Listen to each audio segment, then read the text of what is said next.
What can help people if they're so stuck in their life? Get honest with yourself and really ask yourself, is this really it? Is this what I want? Am I happy? Am I feeling flow in my life? Am I breathing? Am I in a physical and emotional state that feels good? And my guess is the answer is no. And if the answer is no, then ask yourself, am I willing to do whatever it takes to get to great? Michael Pilarczyk. Also known as Mr. Mindset. From a renowned DJ and TV host to a millionaire at 27. I told you many years ago, you got a Rolls-Royce voice. After losing all his money on the stock market, he bounced back, made millions again, and then went on a journey of self-awareness. He now is a best-selling author, speaker, and serial entrepreneur. His insights guide people to transform their lives, find clarity, and live with purpose. Welcome, Gabby Bernstein. Gabby, so great to have you here. Thank you. It's so nice to be with you too. 10 books already. Why another book? Why self-help? Great question. Believe it or not, I'm now actually on 11 books, writing my 12th. Okay. I don't know what's going on in my world, but I got lots of things coming out of me. But the 11th book is an audio book that's going to come out next year. So why this book? I often have said that I have written my books for myself first. It was almost like I had to heal myself through the book as I would write it. And then I knew that if I felt that healing and I had that experience of that healing, it would be healing to the reader. This book, Self-Help, is very different. This book is experience I already had, a healing I already experienced through a transformational therapy called internal family systems therapy. And I had underwent that type of treatment, IFS, internal family systems, which I'll explain. I'd underwent that treatment for almost a decade. And then I was so moved by the work that I befriended the founder. I had him on my podcast. We became friendly, very good friends, actually. And I went on to get trained in IFS. And I was one of the last lucky people who was not a licensed therapist to be able to receive this training. And with that training, it was very clear to me that I needed to democratize this incredible therapy that had healed me in such a profound way. So I, with the permission of Dick Schwartz, the founder of Internal Family Systems Therapy, with his permission, I was given the gift of being able to simplify, demystify, and democratize the work through making it a self-help practice. And I safely and confidently turned this huge therapeutic theory and process into a 4-step self-help check-in process. And as we get into it deeper, you'll understand why the book is called Self-Help. But that's the why behind this book. I had experienced the miraculous healing shift of this world-renowned therapy and had the responsibility as a teacher to share that message with the world. So what is the message in the book, the main message? From an IFS standpoint, we have many different parts of who we are. And from a very young age, we have traumatized events, big or small, big T or small t. Depends. It doesn't really matter. We all have them in some way, shape, or form. So maybe we were bullied, or maybe we were abandoned. The magnitude has an effect, but we all have those inciting incidents nonetheless. And when we have these traumatic events, these wounded moments as young children, we don't have the brain capacity or the emotional capacity to process those experiences.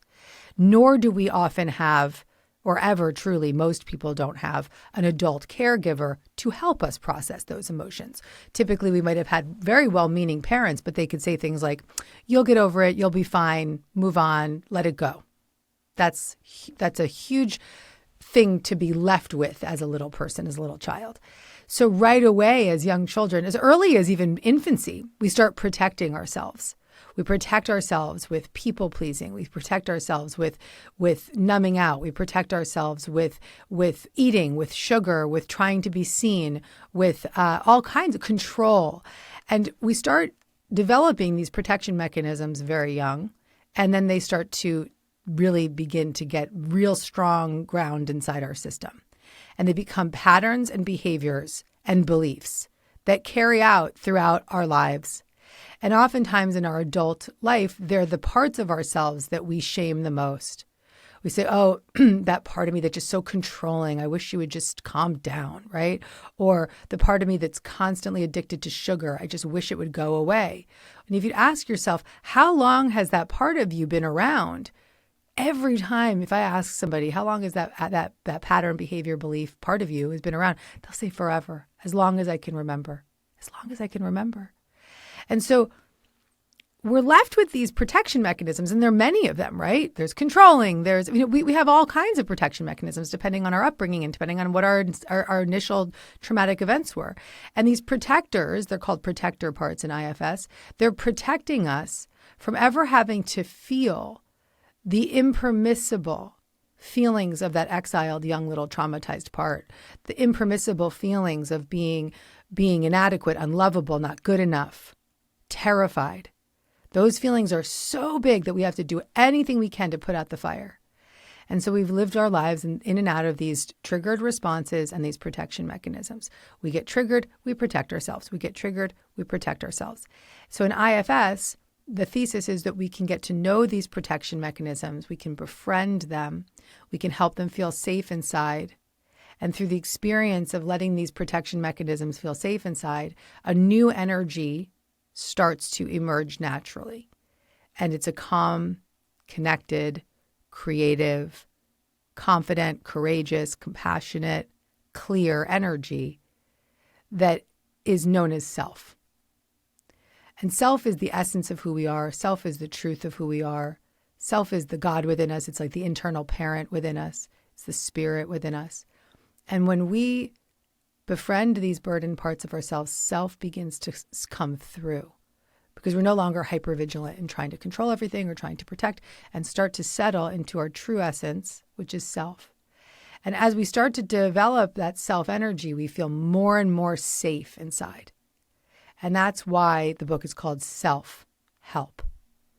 As we let that essence, that truth, that undamaged, unburdened, resourced part of who we are that was always there originally, but it just got blocked by all these protection mechanisms. As we start to let that undamaged part of us be revealed in that new energy, we start to feel a newfound sense of safety.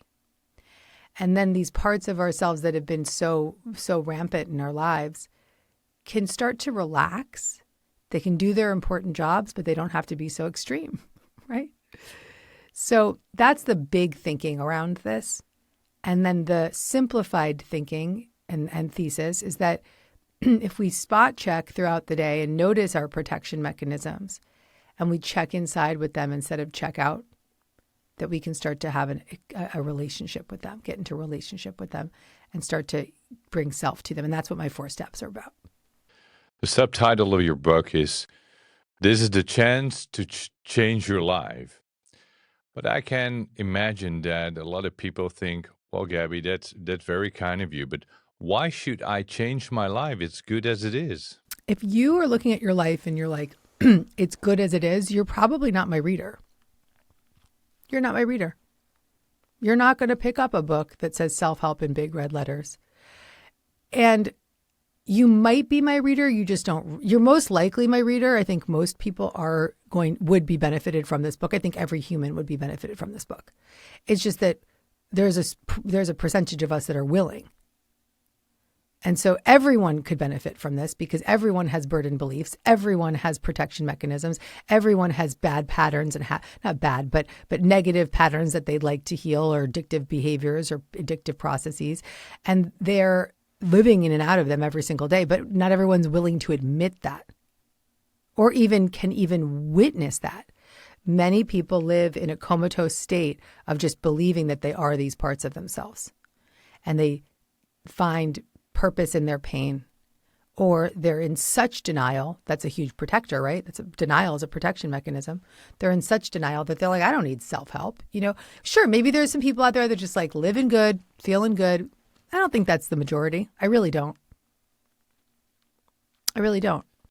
So maybe that you don't know what you don't know. So many people have problems, trauma, whatever, what happened in the past, but they're not really aware of what is causing their problems in daily life now. I think you've been through that. What was the moment for you to really understand that you had to change something in your own life? Many moments, many moments. I think that every day I witness more moments of got to work, keep working on that. Let's keep not changing in a bad way, but keep healing, continue to heal. I'm a growth junkie. I wrote a book called Spirit Junkie. I'm also a growth junkie. I'm deeply committed to feeling good, but not in a way of like, let me numb out to feel good. It's let me move through to become free. And that commitment that I've made to myself is a commitment that I've also made to the world. I'm going to be my own first student, and then I'm going to be able to teach what I've learned. And so to answer your question, honestly, I think every single day I'm faced with another part of myself that I want to heal, that I want to unburden. And of course, there's been big turning points along the way, but I think truly every day is a turning point. I mean, even this morning, I'm in the kitchen and I'm falling into this part of myself with my husband where he says something one way and I get defensive. And I'm just like, and I literally said out loud, I'm like, I don't want to do this anymore. I don't want to do this dance anymore. You know, am I going to be perfect in that moment? No, I was not perfect in that moment, but I did diffuse it quicker than I normally would have. Right? These momentary shifts are these miracle moments in our life. What does your best life look like at the moment, but in general as well? Oh, what a nice question.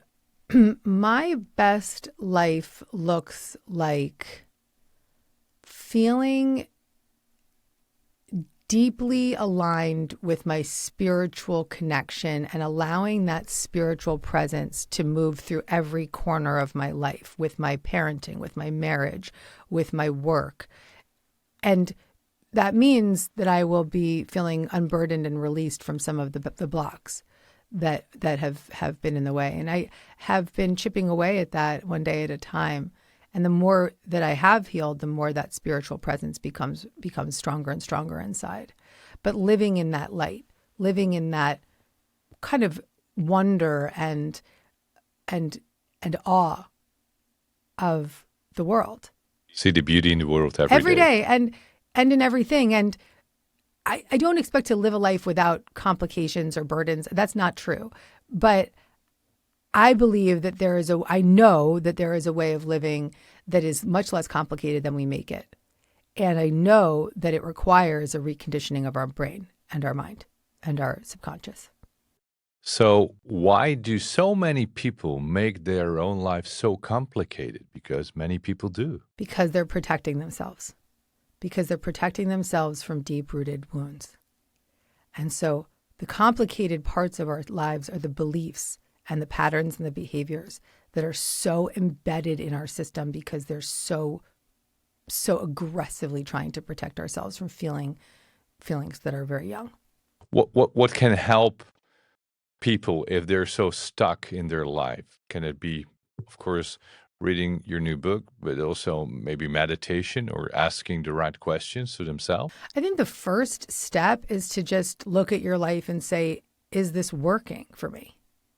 Because if you get honest with yourself, right? As we started this conversation, you were like, who is this book kind of for? It's like, it's for someone who's honest with themselves. It's get honest with yourself and really ask yourself, is this really it? Is this what I want? Am I happy? Am I feeling flow in my life? Am I breathing? Am I in a physical and emotional state that feels good? And my guess is the answer is no. And if the answer is no, then ask yourself, am I willing to do whatever it takes to get to great? And if the answer is no, then enjoy YouTube, enjoy Netflix, just do what you got to do. That's fine. There's no judgment. That's fine. Do what you've got to do. Do what you got to do in whatever form that comes until you're ready to experience the shift. That's it. That's it. But we have two choices with everything. Am I going to check out or am I going to check in? You talk a lot about spiritual. You wrote a lot about spiritual. You're a spiritual seeker. What does the word spiritual mean to you in your own words? Spirituality to me is who we are. We are spirits having a human experience. We are energy. We are completely connected to and aligned with a realm beyond our physical sight. Living here in these bodies in this world with all of these pretenses that have been placed upon us, we forgot that. And so we think we're this flesh, we're this body, this is my hair. We think that we are the ego story that we've built up. And we're all, I'm in it, we're all in it. We're all really convinced of it. But the truth of who we are is that we are a spirit having this human experience. And we're having this human experience to unlearn the fears of this world, remember the spiritual love of who we really are, and return to that love. And if we can get that recognition of that spiritual faith and certainty here while we're living here, we can live in this world with a lot more ease and a lot more grace and a lot less fear and a lot less separation and a lot less attack and judgment. And that's really what a metaphysical text, Course in Miracles, calls the happy dream. When you're living in this world, but you're living with the thoughts of spirit and not the thoughts of the world. It's a reconditioning, it's a daily practice, it's a commitment, but it is an attunement, right? So if we're energy, we can reattune and realign our energy in that spiritual realm and live with the thoughts of the spiritual realm and the experiences of the spiritual realm and the synchronicities and the manifestations and the wonder and the awe, pretty much what you asked me, what do I want to live like? And release the burdens of the world. It doesn't mean that we're not burdened. It doesn't mean that we don't have experiences that are difficult. It's that we face them with spiritual faith rather than fear. And that is who we are, period. If I hear you talking, I hear a kind of extension of Wayne Dyer. Thank you. The female version. Thank you. Thank you. Oh, you have no idea what that. Well, you have no idea what that means to me. Listen, I have full body chills. I am here to carry the message of Wayne Dyer. I channel Wayne. I write with Wayne. I speak with Wayne. My publishers at Hay House just offered me the greatest privilege of my life, which was to read the introduction to his new release of his audiobook, Change Your Thoughts, Change Your Life. And Wayne has, I believe that Wayne in spirit has passed me a torch and said, carry the light. And I am doing it on behalf of Louise Hay, on behalf of Wayne Dyer, and on behalf of the world, because his work will live on, his legacy will live on through all of the recordings and all the teachings, but it will also live on through all of us, those of us who speak for the light. And when he died, he came to me in spirit in a meditation, and he said, I come to anyone who wants to speak for the light. And he has been I'm fully channeling him every day. Like, I can bring him in this he's in this conversation right now. So I want to reflect that energy back to you and how intuitive your nature is to feel that and pick up on that. It's not just the words, it's the energy. I hope you feel that too. Wow. That must be amazing. Well, we all have access to him. He's available to all of us. And you help us a little bit with that. Yeah, I will. I have direct access. We all do, but some people have an easier. I've been fine tuning for my life. This lifting the veil between the human realm and the spiritual realm, and living in that faith in the spiritual realm, that unshakable light, which is the title of my next book. I just told you here, just released it here for the first time. That's what I write about right now. Yeah, there are so many people in the world who are, let's put it this way, mentally confused. Many people live in fear, anxiety. They have no idea what to do with their lives. What would be your message to all of these people? Yeah, I think it's going to get worse. I think more and more people are going to be kind of in an existential crisis as so much starts to change, and so many of the safety mechanisms that we've grown to rely on are being removed rapidly at a very, very rapid pace. And so I'm not trying to put fear into people. I'm just sort of coming with a conscious guidance to say that recognizing what your true purpose is and your true power lies is necessary and required of us at this time. And that true purpose and true power lies in our intuition, our energy, our emotional resilience, and our spiritual connection. And if we are numb to that, it will be very hard. If we awaken to that, we will have a lot more wisdom and inner guidance, and we'll have more of an internal navigation system to move through these difficult, tumultuous, strange times that we're stepping into. And we can also experience the world with a lot more certainty and more direction if we have that attunement. So I think it's required right now. Do you think we're in a transformational period that it is going to change? People will be more consciously awakened? We're in a radical transformational period, and people are going to have no other choice but to awaken. They'll have a choice. Everyone has a choice. But to stay misaligned will feel very uncomfortable.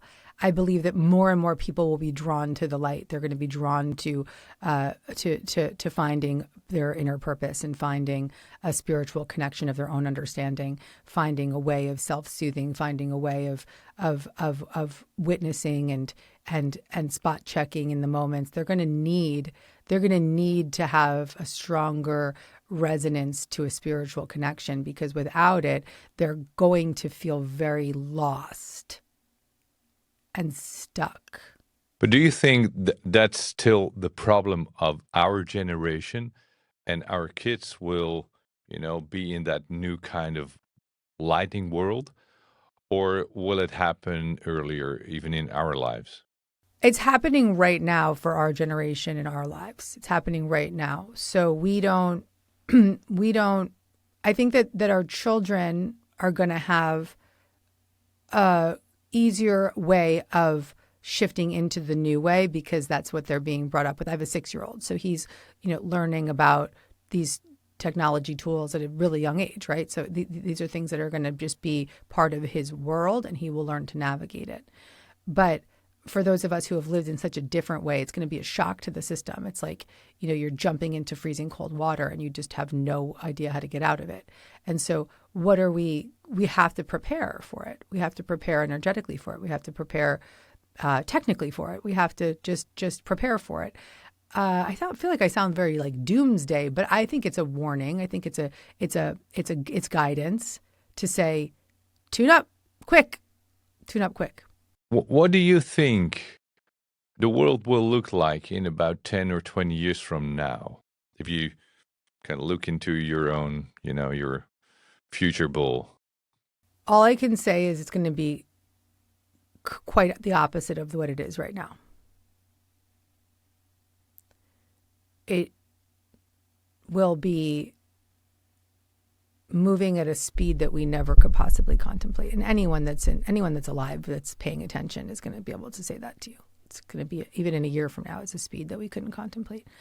I think that priorities in our life are going to change. I think that there's going to have to be some form of governmental shifts for equality. I don't know how that will happen. I'm scared about it. I'm scared for the extreme inequality that will be coming for us. But and that's why I'm just saying we have to become spiritually fit right now, because I think that I sort of have been listening to a lot of these AI conversations, and they're like, utopia is there, but there's a dystopian reality that's coming first.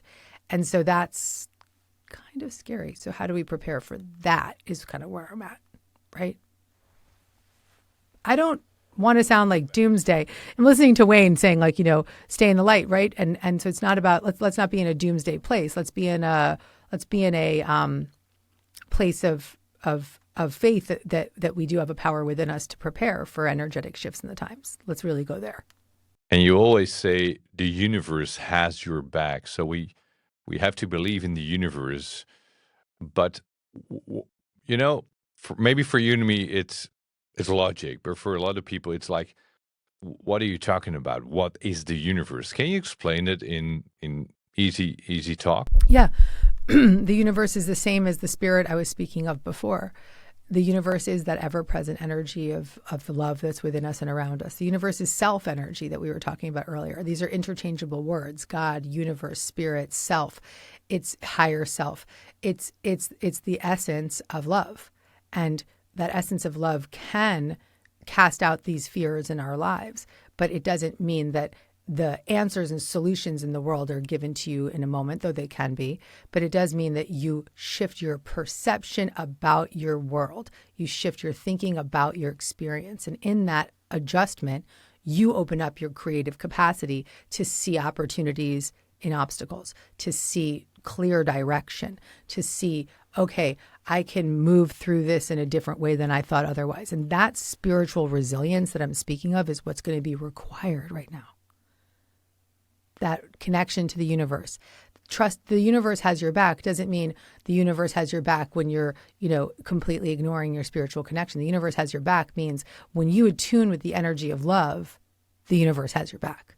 Isn't that the main problem in the world, that not too many people really live out of love? They're not. It is the problem. I think Wayne said we should be loving kindness.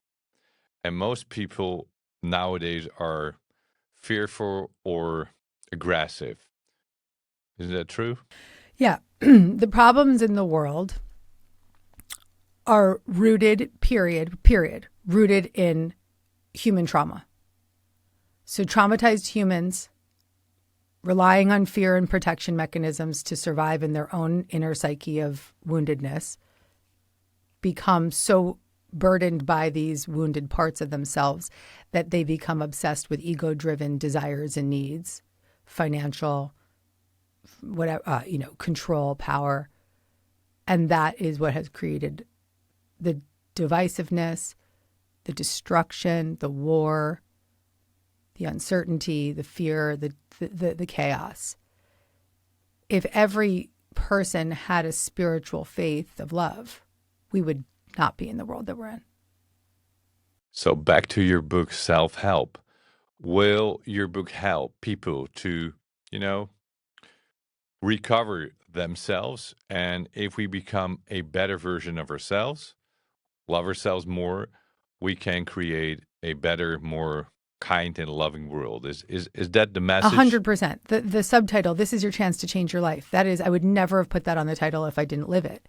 This book has the power to change people on a molecular level, and in their shift, the people around them shift and has a ripple effect. The problem lies in that the people throughout the world don't want to do self-help, right? So, you look at I go into an audience of 1,000 people, and I say, how many of you have read the book, The Universe Has Your Back? 90% of them will raise their hand. How many of you read my book, Self-Help? 5% will raise their hand. That's in my audiences listen, self-help is newer, right? So I'll give it a little bit more credit, but that's my room of my core readers and followers and fans and people who will follow me to come see me speak and whatever it might be. 5%. These are the indoctrinated 5%. So I trust that 5% is enough. I do believe that. I believe that 5. And then when I say that, everybody goes out of the room and starts running to buy self-help because I'm like, this is the one. Like, this is the manifesting book. You think that, the super attractor is your manifesting book. No, the real manifesting book is self-help. When you change your beliefs, you change your frequency. And that frequency adjustment is what manifests. But it's work. It's not no work. People want to say, oh, it's going to take you 5 minutes. Look, it could be 1 minute a day with my 4 steps will change your life, but it's 1 minute a day. It's not 1 minute, one day of the week. Gabby, what is your driving force? Because you have your family, you have your life organized. You could live the life you wanted, and you're still writing books, doing all the talks, helping so many people. What is your driving force? I'm living right now with such a sense of certainty and urgency for helping people. And that kind of makes me quite emotional because I really care about people. I know suffering, and I don't want to suffer in my own world, and I don't want other people to suffer. I want to help all people. And I know that one of the big ways that I can help all people is by helping those who have the privilege of being able to pick up a book, those who have the privilege of being able to have internet and a podcast network to listen to this audio. Those of us who have the privilege to actually have access to these tools, it's our responsibility to get to work, to heal ourselves so that we can bring a new energy to the world. And then in doing so, we actually bring energy and healing to the people that don't have those resources. And so I believe that we're spiritual activists. I believe that on an individual level, the healing occurs. I believe in that butterfly effect of just that ripple effect of energy. I believe that if I can wake up one person in this podcast, I've done my job today. And I also feel just like almost, it's like a real, like, it's like my foot is on the accelerator right now. And it's a little unnerving for me, Michael, because I feel I've never really felt so much. It's not, I don't want to call it pressure, but I feel urgent. It's a mission. You have to do Oh, yeah. this. This is what I came here for. This is what I came here for. Period. Maybe it sounds a bit overrated, but you feel like an angel. You're a guiding star. You know, you have to spread this message. I feel like my soul made a choice. And my soul sat at the table when it was going to come in, and it was like, all right, we've done all this. I'll repeat that because of the sound. And my soul came in and it said, we've done all this in the past lives, and it's time to, in this life, be a messenger for the light. I'm not the only person. We're all messengers for the light. We just do it in our own different platforms, right? So somebody's stage might be their kitchen. Somebody's stage might be their childhood classroom. Somebody's stage, your stage is your podcast here. My stage is a stage in wherever. You know, we all are doing it. I'm not any different. I'm very attuned to what my soul is here to do. Thank you for your beautiful words. Thank you. It's all in self-help. It's already a new bestseller in the States, and it will be published very soon in Europe and in the Netherlands, and we're going to support you all the way. It's a wonderful message, self-help. You know, create a better version of you to become part of a better world, and we all need to be together to create this better world. I want to thank you. I think that this, I could feel how you were really listening to me. And I think that you're a wonderful interviewer. And I just want to thank you for that. Thank you so much. Gabriel Bernstein.